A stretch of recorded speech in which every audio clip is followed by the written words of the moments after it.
Hi everyone, I hope you all are doing well. Now today we'll talk about Human Genome Project, which was started in the year 1990 and was completed in the year 2003. Now this project was started by Human Genome Organization along with say US Department of Energy and National Institute of Health. Now, this was a multinational project involving many countries such as India, Japan, Germany, UK, France and China. Now there were certain goals in front of Human Genome Project. The first goal is to map the entire human genome to determine the exact nucleotide sequences. Second is to identify the number of genes which are present in human genome. Then once we gather the information of DNA at nucleotide level, then we have to store this information in some data banks.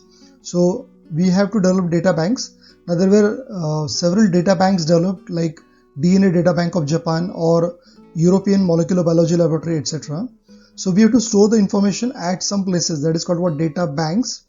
Then we have to develop some faster methods to do the sequencing faster so that we can complete the work in less time.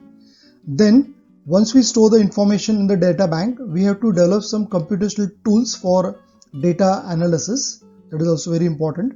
Now after data analysis, we can understand whether the human genome has any genes or what are the applications of Human Genome Project. Then we have to address the ethical, legal and social issues that may arise from the Human Genome Project. Now students, along with human genome analysis, the genome analysis of other organisms were also started like mouse, fruit fly, roundworm, yeast, bacteria, etc. Now once we know the information of genomics of other organisms, we can extrapolate that information to the human so that we can understand what is the relationship between human and other organism, how we are evolved, and by using the knowledge of say genomics of other organism, we can make our life better. That is what the aim of say comparative genomics study. Now students, there are several applications of Human Genome Project. First is rapid diagnosis of the diseases.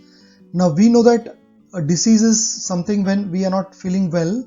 Now correct diagnosis of disease is very important as far as the treatment of the disease is concerned. So genomics will help us to rapid diagnosis of the diseases. Then we can forecast the disease by using genome studies.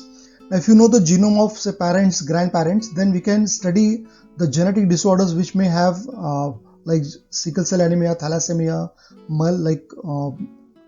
alkaptonuria or color blindness, like that. So once we know the genome of the parents, grandparents, we can forecast the disease for that family. Then we can also diagnose the disease in case of say the child before taking birth, that is called as prenatal diagnosis of diseases. By process of amniocentesis, we can collect the cells of the fetus and we can study the DNA of that fetus so that we can have prenatal diagnosis of diseases. Then there are commercial applications of Human Genome Project, like we can use the genomic data for drug discovery, and we can also have say tailor-made drugs for several individuals. Then we can have improved clinical trials by using data of genome studies. Now you must be hearing about clinical trial words as far as say corona vaccines are concerned.